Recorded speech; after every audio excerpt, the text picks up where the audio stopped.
They say money can't buy you happiness. Well, it turns out, it can't buy you common sense either. For most of us, $1 million means financial freedom. For the couples in this video, it meant the freedom to make some of the most spectacularly dumb decisions imaginable. From ignoring life or death warnings to putting themselves in situations a 5-year-old would know to avoid, these are the stories of people who had everything to live for and threw it all away in the most baffling ways possible. Today, we're counting down the dumbest ways rich couples died. Case 1. The Lion King. Our first story takes us to the vast, wild plains of Namibia, a place where nature is beautiful but unforgiving. It's here we meet Bernd Kebbel, a wealthy German philanthropist and owner of a successful off-road vehicle center. Bernd wasn't just a tourist. He was a passionate conservationist who donated significant amounts of money to protect the very lions that roamed the land around him. He loved these animals. He respected them. But one night, in the middle of the African wilderness, he forgot the #1 rule. You are not at the top of the food chain. It was May 2025. Bernd and his wife, Connie, were on a luxury safari trip, staying in a tented camp in a remote, unfenced area known for its lion population. This wasn't a zoo. The animals were wild, and the rules were simple. Stay in your tent after dark. No exceptions. But in the middle of the night, Bernd had to use the bathroom. Instead of using the facilities inside the tent, he made a decision that was as simple as it was fatal. He decided to step outside. He unzipped the tent, stepped out into the pitch-black night, and walked just a few meters away. That's when it happened. A lioness, likely startled by his sudden appearance, attacked. Connie, still inside the tent, heard the terrifying sounds and immediately knew something was horribly wrong. She screamed for help, and guides from the camp rushed to the scene, firing shots to scare the animal away. But it was too late. Bernd Kebbel, the man who loved and protected lions, was mauled to death just steps from his tent. The aftermath was a grim, tragic spectacle. The guides found his body, and the lioness was tracked and later killed, deemed a problem animal for having attacked a human. The ultimate irony? In a tragic twist of fate, the very lioness that killed him was posthumously named Bernd in his honor by the conservation group he supported, before they realized it was the same animal and had to put it down. He died because he broke the most basic rule of the wild, a rule that no amount of money or philanthropy could protect him from. He didn't just die on safari, he died because he forgot he was on the menu. Case 2. The Ghost Plane. Next, we meet Larry and Jane Glazer, a billionaire real estate power couple from Rochester, New York. They had it all: a massive property empire, a beautiful family, and a state-of-the-art private jet, a Cicada TBM 700, to whisk them away to their vacation home in Naples, Florida. On September 5, 2014, they boarded their plane for what should have been a routine flight. But this flight would become a national spectacle, a ghost plane flying for hours with its wealthy occupants completely oblivious to their impending doom. Larry, an experienced pilot, was at the controls. Shortly after takeoff, he radioed air traffic control to request a descent from 28,000 feet. It was his last transmission. Soon after, the plane failed to respond to any calls. It just kept flying, climbing to its cruising altitude and continuing on its pre-programmed course towards Florida. Air traffic controllers watched, helpless, as the plane became a ghost, unresponsive and silent. The U.S. military scrambled 2 F-15 fighter jets to intercept the aircraft. What the pilots saw was chilling. They flew alongside the small jet and peered into the cockpit. Larry Glazer was slumped over the controls, unconscious. The windows of the plane were frosted over, a telltale sign of depressurization at high altitude. Jane was nowhere to be seen, likely also unconscious on the floor. The dumb decision had already been made. When a plane loses cabin pressure at that altitude, a pilot has only seconds, maybe 30 to 60 at most, to put on an oxygen mask before hypoxia sets in, leading to confusion, euphoria, and then unconsciousness. For some reason, neither Larry nor Jane managed to do it. Whether they didn't realize the danger, fumbled with the masks, or were simply too slow, we'll never know.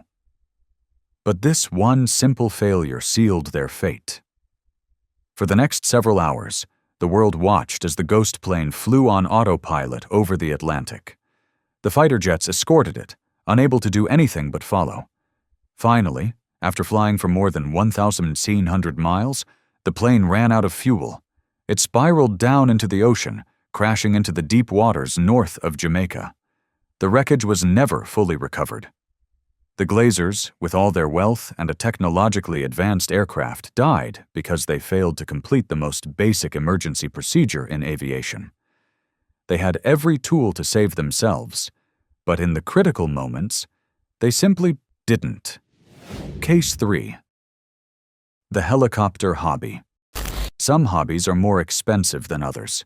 For Paul and Linda Spencer, millionaires who owned the successful Country Baskets chain in the UK, their hobby was a brand new $250,000 Robinson R-44 helicopter. Paul had recently earned his pilot's license and was eager to use their new toy. In January 2008, they flew to the luxurious 5-star Rudding Park Golf Hotel for a glamorous night out. But their flashy entrance would soon turn into a disastrous exit. The weather that night was terrible. The wind was so strong that hotel staff had helped Paul tie down the helicopter to prevent it from being damaged. Any experienced pilot would have seen this as a clear sign. Do not fly. In fact, Paul had previously relied on a more experienced pilot to fly him in bad weather. But on this night, filled with post-dinner confidence, he decided he could handle it himself. That was the dumb decision.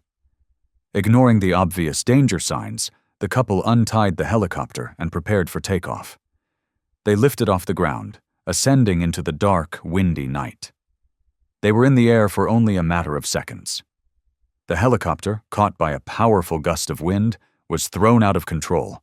It crashed into a nearby wood, just moments after leaving the hotel grounds. Both Paul and Linda were killed instantly. The investigation revealed what everyone already suspected. Paul, with his relatively new license, was simply not experienced enough to handle the helicopter in such treacherous conditions. He had let his ego and his excitement override his training and common sense. The very helicopter that was a symbol of their wealth and success became their coffin, all because of a stubborn refusal to accept that some nights it's better to just take a taxi. It's one thing to die from inexperience, but what happens when the experts, the people who know the risks better than anyone, make the dumbest mistakes of all? Coming up, we have a couple who were masters of the snow until they triggered their own icy grave. Stay with us. Case 4. The avalanche experts. Terry and Renee Skiersa weren't just casual skiers. They were royalty in the Oregon skiing community. Terry's family had opened the first ski shop in Bend, Oregon, back in 1939. He was an expert skier, a respected real estate agent, and a man who had spent his entire life in the mountains. He and his wife, Renee, knew the backcountry like the back of their hands. They understood the risks. They understood the snow, which makes their deaths on February 17, 2025, so incredibly, tragically dumb. That week, the avalanche danger in the mountains near their home was rated as considerable. There had been heavy snowfall, creating unstable layers in the snowpack, a perfect recipe for disaster. The local avalanche center had issued clear warnings. For any experienced backcountry enthusiast, these were giant, flashing red lights. But for Terry and Renee, it was just another day to go snowmobiling. They rode their snowmobiles up to a steep, wind-loaded slope on Black Crater. This is where they made their fatal decision. Instead of avoiding the dangerous terrain, they decided to ride right onto it. They were high marking, a practice where snowmobilers compete to see who can ride the highest up a steep slope. It's a risky maneuver even in safe conditions. In these conditions, it was suicide. And they did it themselves. They triggered the avalanche. A massive slab of snow, hundreds of feet wide, broke loose from under them.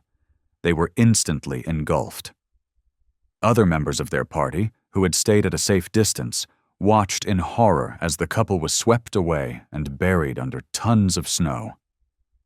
Despite a frantic search and rescue effort, it was too late. Both Terry and Renee were found dead, buried by the very avalanche they had caused. This wasn't a case of being in the wrong place at the wrong time.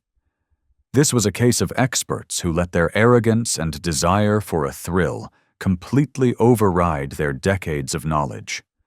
They knew the warnings, they saw the conditions, and they still chose to play chicken with a mountain. And the mountain won. Case 5. The Mystery of the Capsized Boat. Craig and Brenna Millett were living the dream. After a successful career, they retired early to a beautiful home in Florida, where they could indulge their shared passion: boating. They were experienced, knowledgeable, and spent most of their time on their 39-foot boat, exploring the waters around Cape Coral. They were the last people you'd expect to get into trouble on the water. But on November 29, 2025, their dream life came to a mysterious and tragic end. The couple, along with their friend, set out for a day on the water. The conditions were calm, the sun was shining. But later that day, their boat was found capsized near the Cape Coral Yacht Club. There was no distress call, no sign of a collision, no obvious reason for the accident. The boat had simply flipped over. Craig, Brenna, and their friend were all found dead. What makes this case so baffling is the couple's expertise. They weren't novices. They had spent years on the water. So what happened? The investigation is still ongoing, but the leading theory points to a dumb and all too common mistake: improper weight distribution, or a sudden, sharp turn at high speed. A 39-foot boat doesn't just flip over on its own in calm water. It requires a significant error in judgment. Did they overload one side of the boat? Did Craig attempt a reckless maneuver to show off? We may never know for sure. But what is clear is that even for the most experienced boaters, a single moment of carelessness or overconfidence can be fatal. The Milletts had all the experience and all the right equipment, but it couldn't save them from a simple, physics-based mistake that turned their passion into their tomb. We've seen arrogance and inexperience lead to disaster. But what happens when you combine immense wealth with a complete disregard for Mother Nature herself? Coming up, the story of a $40 million super yacht, a storm, and one of the most horrific underwater tragedies imaginable. Case 6. The $40 million coffin. Our final story is the epitome of wealth meeting stupidity, and it ends in one of the most horrifying ways imaginable. It involves Jonathan Bloomer, the former chairman of Morgan Stanley International, and his friend, billionaire tech mogul Mike Lynch. In August 2024, they were guests aboard the Bayesian, a magnificent $40 million super yacht, for a lavish trip off the coast of Italy. The yacht was a floating palace, a symbol of unimaginable wealth and power. But on this particular day, a storm was brewing. Weather services had issued clear warnings for a severe downburst, a sudden, violent downdraft of air that can create hurricane-force winds. The captain of a nearby vessel even radioed the Bayesian, urging them to take shelter. But the warning was ignored. This was the dumb decision, a fatal cocktail of arrogance and ignorance. The crew, and presumably the wealthy guests, believed their massive, expensive yacht was invincible. They continued on their course, straight into the heart of the storm. The downburst hit them with ferocious power. The 150-foot super yacht, which seemed so indestructible, was flipped over and sank in just 16 minutes. The immediate aftermath was chaos. Of the 25 people on board, 18 were rescued from the churning water. But 7 people, including Jonathan Bloomer's wife, Judy, and Mike Lynch's daughter, were trapped inside the capsized vessel. And this is where the horror truly begins. They didn't drown immediately. They found themselves in air pockets inside the inverted hull, plunged into darkness, more than 100 feet below the surface. Their prison was a $40 million tomb. For hours, they waited in the dark, breathing the dwindling supply of oxygen, knowing that rescue was impossible at that depth. The Italian Coast Guard could only recover the bodies later.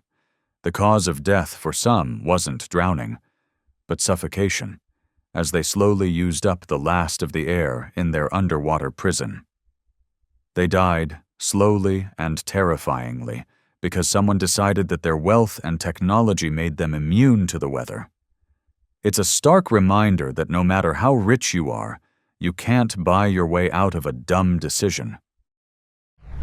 From the African plains to the depths of the Atlantic, the stories are different, but the lesson is the same. Wealth provides opportunity, but it doesn't provide immunity from stupidity. Whether it's ignoring a weather warning, a basic safety procedure, or the fundamental laws of nature, a single bad decision can render a lifetime of success meaningless. Which of these stories did you find the most baffling? Let us know in the comments below. Thanks for watching Final Moments.